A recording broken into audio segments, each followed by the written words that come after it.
Hello everyone, welcome study channel में। आज हम स्टडी करने वाले हैं विभिन्न संरचनाएं।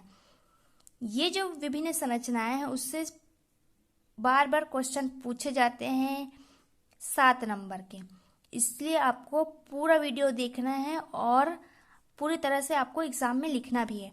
तो चलिए स्टार्ट करते हैं आज की क्लास। तो संरचनाएं होती क्या है, तो इसके लिए आपको सबसे पहले समझना होगा कि संरचना है वो भाषा ही है। भाषा के द्वारा ही हम भाव और विचार को व्यक्त करते हैं और यही एकमात्र साधन है।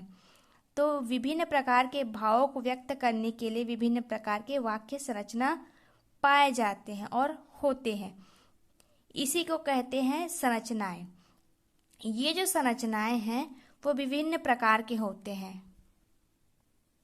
तो ये हैं विभिन्न संरचनाएं।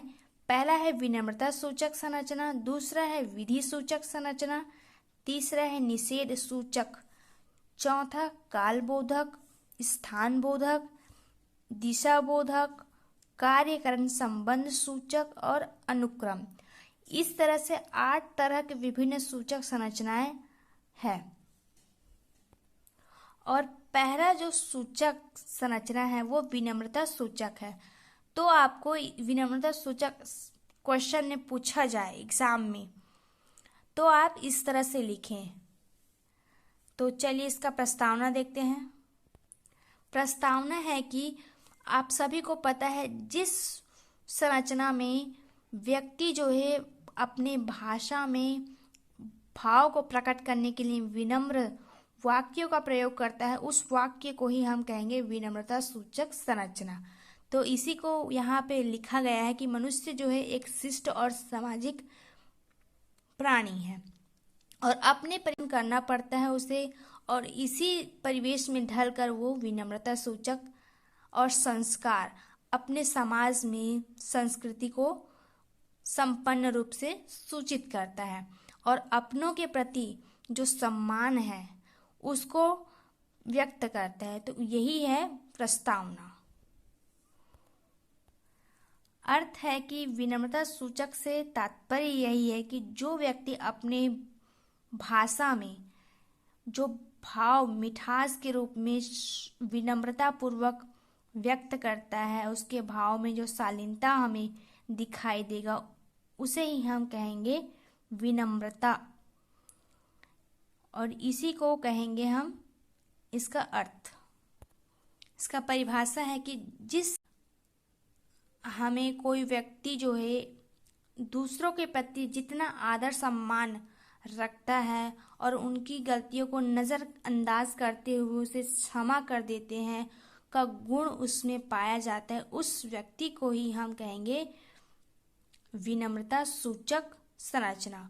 उस व्यक्ति के गुण को क्या कहेंगे? विनम्रता सूचक संरचना। अब आइए देखते हैं विनम्रता सूचक संरचना के कुछ उदाहरण।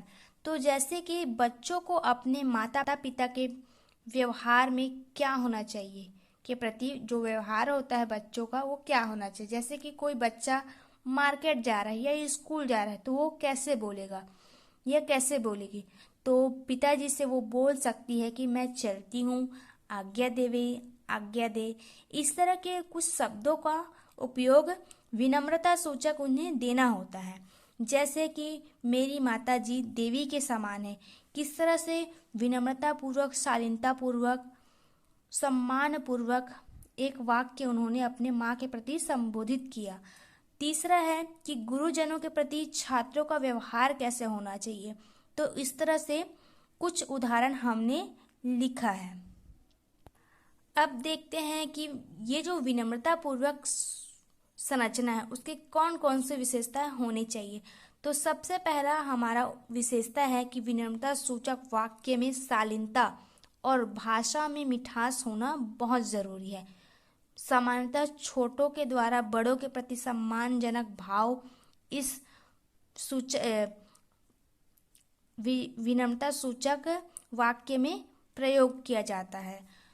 दूसरा है कि विनम्रता सूचक वाक्य में जो वक्ता होते हैं वो स्वयं के लिए मैं सेवक हूँ या आज्ञाकारी हूँ, भवदीय, कृपा पात्र इस तरह के शब्दों का प्रयोग वाक्य में वो कर सकता है। तीसरा है विनम्रता पूर्वक वाक्यों में कठोरता और व्यंजन और अनादर इन शब्दों का प्रयोग बिल्कुल भी नहीं किया जाता है।